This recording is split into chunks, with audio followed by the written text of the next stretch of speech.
morning, I was discussing with my mother, who is also here in Wayanad. ഇന്ന് രാവിലെ വയനാട്ടിലുള്ള എൻ്റെ അമ്മയോട് കൂടി ഞാൻ ഇങ്ങനെ കാര്യങ്ങൾ സംസാരിക്കുകയായിരുന്നു.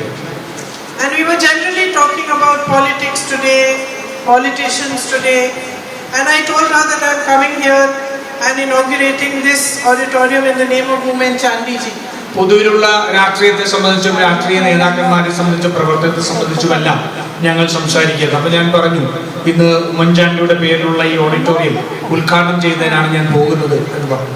And because he had been a colleague of hers for many years, I asked her, what was your experience working with him? What was he like? ഏറെ നാളായിട്ട് സഹപ്രവർത്തകരായിട്ട് ഒരുമിച്ച് പ്രവർത്തിച്ചുകൊണ്ടിരുന്നത് കൊണ്ട് ഞാൻ അമ്മയോട് ചോദിച്ചു, എന്താണ് അദ്ദേഹത്തെ കുറിച്ച് അമ്മയുടെ ഓർമ്മകൾ, അനുഭവങ്ങൾ എന്താണ് എന്ന് ഞാൻ ചോദിച്ചു. And she said to me, he was a God-fearing man. He was a humble man, and his whole life was spent in service. അദ്ദേഹം എന്നോട് പറഞ്ഞത് അദ്ദേഹം വലിയ ഒരു ദൈവഭക്തിയുള്ള, ദൈവഭയമുള്ള ഒരാളായിരുന്നു. അതുപോലെ തന്നെ ഏറ്റവും വിനയാനിതനായ ഒരു മനുഷ്യനായിരുന്നു. ജീവിതം മുഴുവൻ ജനങ്ങളുടെ സേവനത്തിന് വേണ്ടി ഒഴിഞ്ഞു വെച്ച ഒരാളായിരുന്നു. She said he was a unique and rare leader.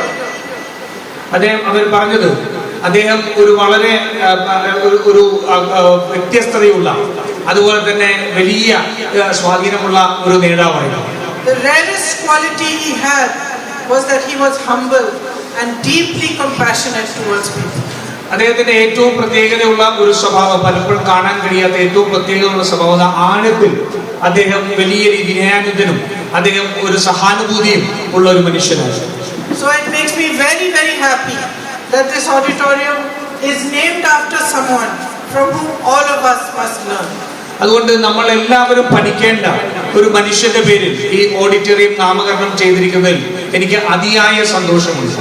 And whose wisdom, whose contribution, not just to politics in Kerala, but to politics in the whole of the country, will always be remembered and respected by all of us.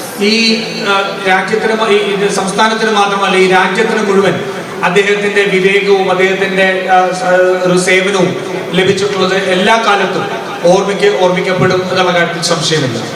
As you might know, I am here in Wayanad for 12 days.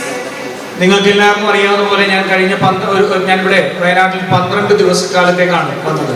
And this is one of the few formal programs that I have done.